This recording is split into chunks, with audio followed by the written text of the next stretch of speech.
Baik, bismillah. Assalamualaikum warahmatullahi wabarakatuh. Alhamdulillah, teman-teman sekalian, kita ketemu lagi dalam program Anda Bertanya, Ustadz Menjawab. Dan pada kali ini kita ditemani oleh Ustadz MH Aminullah, BA. Beliau lulusan Universitas Islam Madinah, Arab Saudi. Jurusan apa, Ustadz? Akidah, Usuluddin. Dakwah Usuluddin. Insyaallah, barakallahu fiik. Dan kita akan sama-sama membacakan pertanyaan yang sudah masuk ke meja redaksi kami. Dan sebelum kita memulai acara, kita sapa dulu Ustadz. Assalamualaikum, Ustadz. Assalamualaikum. Alhamdulillah, insyaallah. Baik, sudah siap ya. Kita sudah ada pertanyaan yang masuk yang sudah kita informasikan sebelumnya ke antum, dan ini kita mulai saja. Pertanyaan pertama ini dari Resa Nabila di Kelan Kute. Pertanyaannya adalah, bagaimana hukumnya menjual kaos rumah wanita? Karena Ana menjual di pasar dan kebanyakan pembeli adalah non-muslim. Waalaikumsalam warahmatullahi wabarakatuh. Ini inti pertanyaannya adalah dia menjual pakaian dalam. Ya, pakaian yang membuka aurat ya istilahnya ya. Yang mana itu berarti kondisinya adalah posisinya dia menjual di pasar dan di pasar pembelinya bisa muslim, bisa non muslim. Ya. Maka di situ kondisinya adalah dia menjual suatu hal yang manfaatnya adalah ambigu. Bisa bermanfaat, bisa bermafsadat. Ya. Kalau seandainya yang membeli adalah seorang muslim yang menjaga auratnya, menutup auratnya, maka pastinya pakaian yang membuka aurat tadi pasti dipakai di dalam rumah. Halal. Nah, kalau seandainya yang membeli adalah non-muslim, ya sudah pasti dipakai untuk yang membuka aurat. Karena non-muslim tidak memperhatikan apa itu menutup aurat ya. Lalu bagaimana kondisinya? Di sini ibaratnya seperti gambarannya ya, orang yang menjual pisau. Pisau itu manfaatnya ada dua. Bisa untuk zabihah atau memotong kurban yang berarti halal. Bisa juga untuk memotong manusia yang bukan haknya dengan kezaliman, membunuh, merampok dan sebagainya. Berarti itu adalah haram. Maka di sini jual belinya sebenarnya halal. Tapi seorang muslim itu dilihat bagaimana ke depannya, dilihat dari mafsadah dan maslahatnya. Maka baru dihitung hukumnya itu kepada si pembelinya, dihitung kepada si pembelinya. Contohnya ketika kita menjual lem aibon ya. Ini sama seperti lem buat seperti pisau tadi ya. Lem aibon itu kan biasanya untuk ngelem ya. Iya. Kalau tukang jilid ya buat jilid bukunya, kalau buat yang punya aktivitas-aktivitas ya buat ngelem lah ya. Tapi kalau untuk anak-anak nakal biasanya buat nge-fly ya. Gitu ya. Nah, kita lihat kalau seandainya yang memakai adalah orang yang membeli adalah orang yang memang dia bersih, ya kita husnudzon. Kita kedepankan, kita nggak boleh suudzon ya di sini ya. Kita harus husnudzon, insya Allah ini dipakai yang bermanfaat.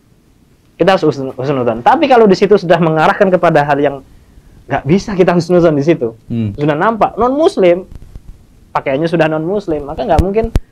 Ya kalau misalkan seseorang anak muda pakaian compang-camping, dia sudah agak ngefly beli iPhone, udah jelas buat apa kan. Apalagi ketika ditanya mau buat apa, mau buat ngefly, ya udah itu berarti hukumnya nggak boleh. Sebagaimana sabda Nabi Shallallahu Alaihi Wasallam, bukan sabda, ini hadis yang disimpulkan dari para sahabat, dikatakan melihat kondisi ketika Rasulullah Shallallahu Alaihi Wasallam melarang. Nah, Rasulullah Shallallahu Alaihi Wasallam an bai'is sil'ah waqtal fitnah. Jadi Rasulullah Shallallahu Alaihi Wasallam itu melarang seseorang menjual apa itu senjata, senjata tajam di waktu ketika di kalangan kaum muslimin sedang terjadi fitnah.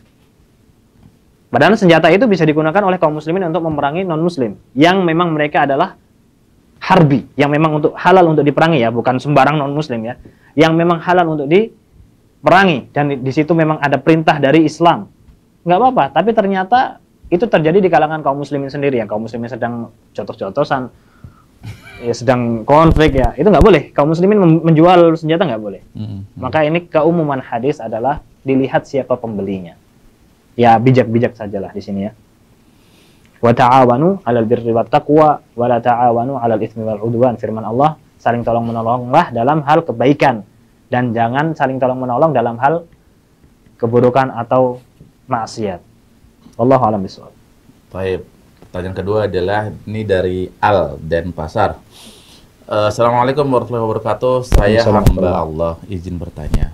Bagaimana menemukan jodoh ketika sudah Bagaimana menemukan jodoh ketika sudah bertaaruf beberapa kali tapi gagal dan agar tetap istiqomah dalam hal tersebut? Terima kasih atas jawabannya. Jomblo, Jonas. Jadi dia nanyanya bagaimana cara mendapatkan hasilnya atau bagaimana cara istiqomah di dalam menapaki jalannya tadi. Nah, itu kurang paham ya. Kalau seandainya memang bagaimana caranya mendapatkan jodoh, ya kembalikan kepada yang punya jodoh.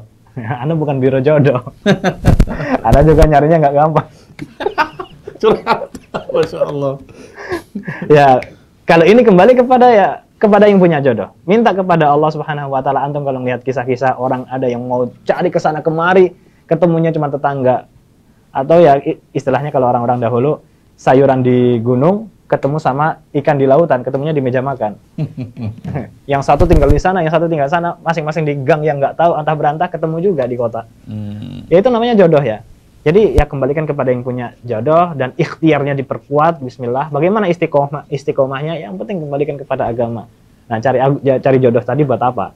Kalau memang untuk supaya cepat-cepat ya biar dibilang punya istri, itu seharusnya dihindari ya. Tapi kalau memang dicarinya adalah supaya segera ibadah, insya Allah kalau memang kita jujur, Allah akan segera memberikan jawaban akan kejujuran kita. Wallahu a'lam bishawab. Baik, jazakallahu khairan atas jawabannya, Ustaz. Kemudian pertanyaan selanjutnya adalah ini dari Rera di Kendal. Salah jawab juga nih.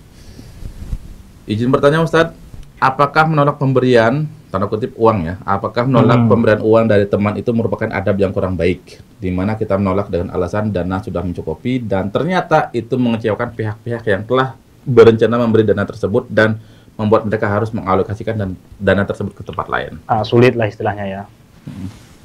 Maka ini menjadi apakah ini baik atau tidak ya?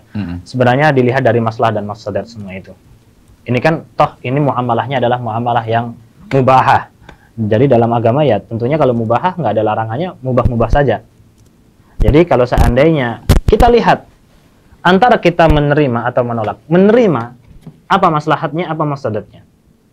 Kalau ternyata kita timbang mafsadatnya lebih besar, kalau kita menerima ya udah kita tolak. Dan kalau seandainya kita tolak, itu apa mafsadatnya, sama maslahatnya apa? Jadi sisi baiknya, sisi negatifnya sama positifnya dihitung. Kalau mutasawi, ya seharusnya bijak-bijak. Banyak musyawarah dengan orang-orang yang bijaksana ya. Tapi maksudnya imbang ya, positif negatifnya itu harus imbang. Ketika imbang, maka itu dibicarakan. Kalau seandainya positifnya lebih besar, ya diambil. Tapi kalau kata orang usul, kalau seandainya positif dan negatif itu imbang, ambil negatifnya. Maksudnya anggap itu negatifnya besar. Jadi tinggalkan saja. Kalau seandainya negatif ya, maksudnya madorot. Jadi ini kan masalah ini apa maksudnya masalah muamalah sosial dan seperti nggak sungkan dan sebagainya. Jadi kalau seandainya kalau ditolak itu akan merepotkan, apakah salah dan sebagainya. Kenapa nggak diterima saja? Ditambahkan, toh itu juga bantuan. Lebih sulit menerima daripada mengembalikan. Faedah. Kecuali kalau memang itu bantuannya ofan nggak halal, berarti ada mafsadat yang lebih besar. Tolak saja bagaimana caranya. Nggak sungkan itu mah masalah mafsadat yang kecil dibandingkan dengan bantuan yang nggak halal. Wallahu a'lam bishawab. Baik, insyaallah.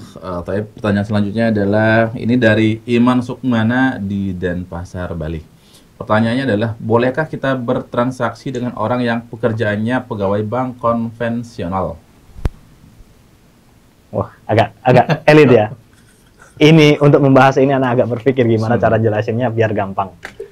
Intinya adalah nggak usah nyebut bank konvensional ya. Intinya adalah bagaimana kita hukumnya apa interaksi dengan orang yang punya pekerjaan non halal, haram.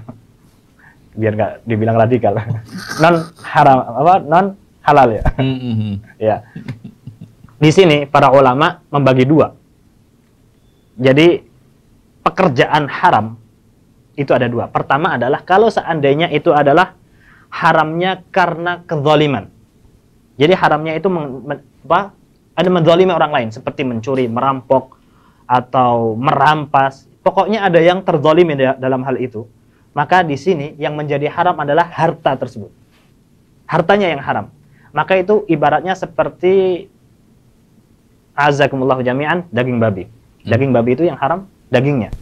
Zaknya ya? Ya, dagingnya itu, babinya itu. Jadi bukan lemaknya, bukan cacing pitanya. Kenapa daging babi haram? Karena ada cacing pitanya. Berarti kalau cacing pitanya dihilangin halal? Enggak. Daging babinya yang haram. Jadi seperti hal-hal yang memabukkan. Ya, yang haram itu adalah yang memabukkannya tadi, bukan sedikit banyaknya. Dan pokoknya memang zatnya, hartanya tadi yang memang haram. Sebagaimana sabda Nabi SAW, alal yadi ma akhadat hatta tuaddihi. Ana baca ya biar nggak dikira sama jemaah anak hafal. Biar Ustaznya Masya Allah apa lo gak enak. Ya, kata Rasulullah, atas tangan yang sudah dia perbuat dari rampokan, dari kezaliman, maka yang menjadi kewajiban dia adalah dia nggak akan diampuni sampai dia mengembalikan hak tadi. Jadi memang harta tadi haram. Maka di sini bagaimana hukumnya? Ya sudah, kita sudah jelas nggak boleh menerima, nggak boleh berinteraksi dengan keharaman tadi. Sudah jelas. Kalau kita tahu ya intinya ya. Kalau seandainya nggak tahu semua perkara itu, kita insya Allah diampuni. Kita berlepas diri dari segala ketidaktahuan kita. Tapi kalau seandainya kita tahu harta itu adalah haram yang dari kezaliman, maka itu sudah jelas. Fi dzatihi. Adapun di sini pembagian yang kedua. Kalau sosial atau muamalah atau interaksi keharaman tadi dilakukan antara pelaku dan korbannya adalah antarodin, sama-sama ridho. Sama seperti apa? Jual beli khomer, jual beli minuman yang memabukkan, jual beli rokok, jual beli alat musik, riba. Itu kan antara si pemilik transaksi dan yang bertransaksi dengannya kan sama-sama ridho. Nggak ada yang didolimi di situ. Maka di sini adalah harta itu pada dasarnya halal. Karena sama-sama ridho, tapi transaksinya yang haram. Maka kita di sini nggak menilai transaksinya tadi.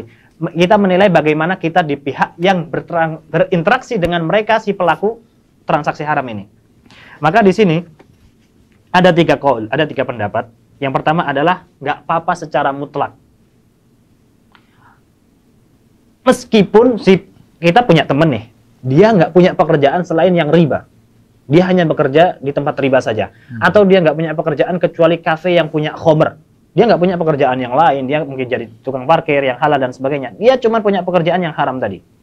Itu kata Ibnu Mas'ud, kalau seandainya orang tadi memberikan hadiah kepada kita, maka nggak apa-apa. Halal, kata Ibnu Mas'ud.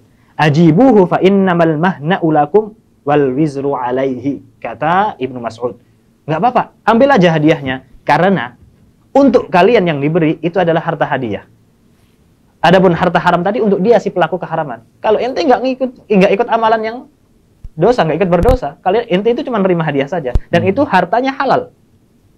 Yang haram kan perilakunya, transaksinya. Dan kita yang diberi hadiah nggak ikut bertransaksi, nggak ikut transaksi di situ, nggak ikut transaksinya. Kita cuma dikasih hadiah dan transaksi kita adalah sebagai penerima hadiah, dan itu adalah halal, hartanya juga halal, maka halal. Itu kata Ibnu Mas'ud, pendapat yang pertama. Pendapat kedua adalah kalau seandainya si pemilik transaksi tadi dia punya pekerjaan lain yang halal, maka itu boleh kita menerima. Ini pendapatnya Imam Malik. Berarti kalau seandainya dia mutlak gak punya pekerjaan lain selain yang haram, berarti nggak boleh, kata Imam Malik. Pendapatnya Imam Malik, mazhab Malikiyah. Kemudian yang ketiga adalah pendapatnya Syafi'iyah, Imam Syafi'i. Kalau seandainya dia punya pekerjaan yang mana di situ ada haramnya, ada halalnya, maka makruh. Tapi kata Imam As-Suyuti, ini termasuk di antara a'immah Syafi'iyah, katanya kalau seandainya kita nggak tahu apa di situ dia bisa jadi punya pekerjaan selain yang haram, ada yang halal, maka sebenarnya bukan haram sih, tetap boleh, tapi tetap makruh. Tapi intinya adalah tiga pendapat ini nggak ada yang mengharamkan secara mutlak. Dan tentunya di sini Ana ini mengambil jawaban dari Ustadz Aminur Ba'id ya. Beliau mengkerucutkan pendapat, mentarjihkan, merojihkan pendapatnya Ibnu Mas'ud. Tentunya dua pendapat di bawahnya adalah imam. Dan pendapat pertama adalah pendapatnya sahabat. Tentunya sahabat kalau seandainya memang itu riwayatnya sahih, tentunya lebih dekat kepada kebenaran. Beliau mengambil pendapatnya Ibnu Mas'ud yang membolehkan. Kita cuma menerima hadiah kan, nggak ikut bertransaksi dalam transaksi yang haram. Wallahu a'lam bishawab. Masyaallah, masyaallah. Baik, ini mungkin pertanyaan ada sedikit kemiripan ya, Ustaz. Ini dari Ahbasyarti dan Pasar Bali. Pertanyaan adalah, apakah bekerja di bank non syariah dikategorikan haram? Karena bank merupakan lembaga keuangan yang dapat membantu masyarakat luas dalam perniagaan dan sarana untuk kirim-mengirim uang. Kembali ke inti kenapa bank itu diharamkan. Bank itu diharamkan karena ribanya, bukan banknya. Jadi kenapa itu diharamkan? Karena ada ribanya. Dan riba itu diharamkan karena dia riba, bukan karena dia itu bermanfaat atau tidak bermanfaat. Ketika ada orang yang mengatakan riba nggak apa-apa, kan sama-sama ridho. Riba itu haram karena riba, bukan karena dia itu menzalimi orang, karena dia itu ada yang nggak ada yang nggak terima atau karena Allah mengharamkan ribanya. Bukan karena manfaat yang lain, karena mafsadat atau kezaliman, karena Allah mengharamkan riba. Dan bank tadi menjadi haram karena ada ribanya. Itu bank ini ada manfaat ini kok, dia bisa menyimpan uang. Kalau orang menyimpan uang di rumah sendiri berbahaya, kalau di bank lebih aman dan sebagainya, mungkin dengan pendapat-pendapat yang lain. Manfaatnya oke, tapi itu nggak bisa menghalalkan riba. Yang menjadi haram adalah ribanya.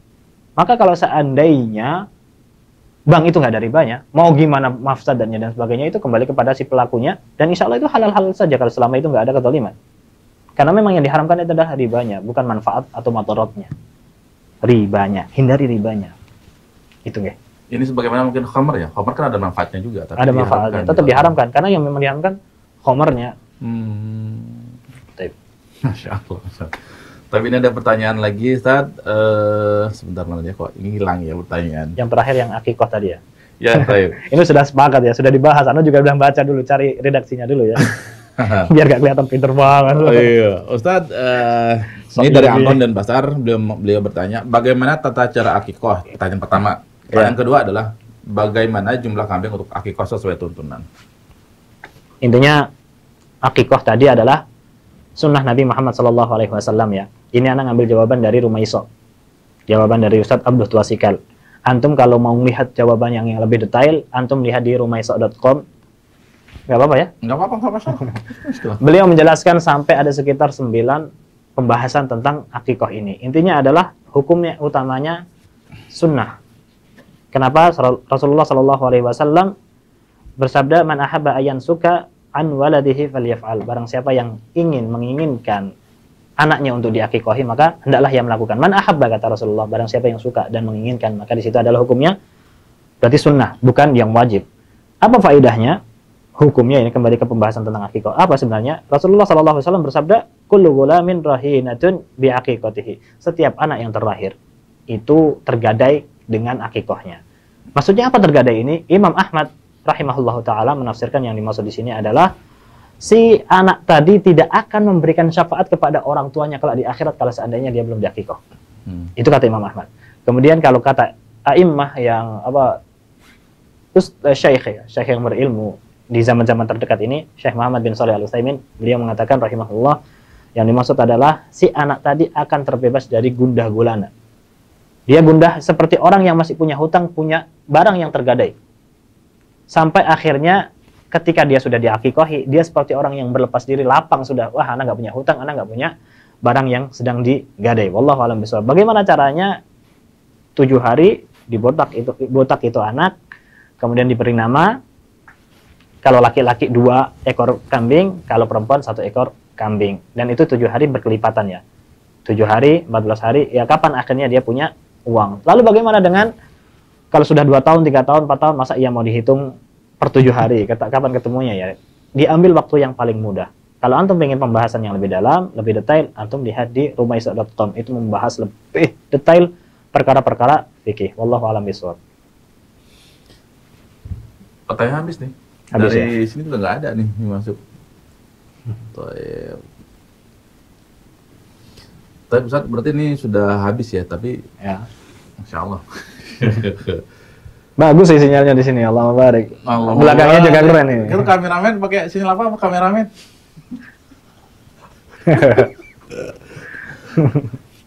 Tapi udah nggak ada pertanyaan lain ya? Baik, saya nggak ada pertanyaan lagi, dan teman-teman sekalian, kita cukupkan saja program pada kali ini, dan mudah-mudahan kita bisa ketemu lagi dalam program Anda bertanya Ustaz menjawab di lain kesempatan waktu. Dan kami ucapkan terima kasih Ustaz sudah datang ke studio jauh-jauh dari Banyuwangi nih, beliau ke sini untuk menyempatkan membaca dan menjawab pertanyaan yang sudah antum berikan kepada kami.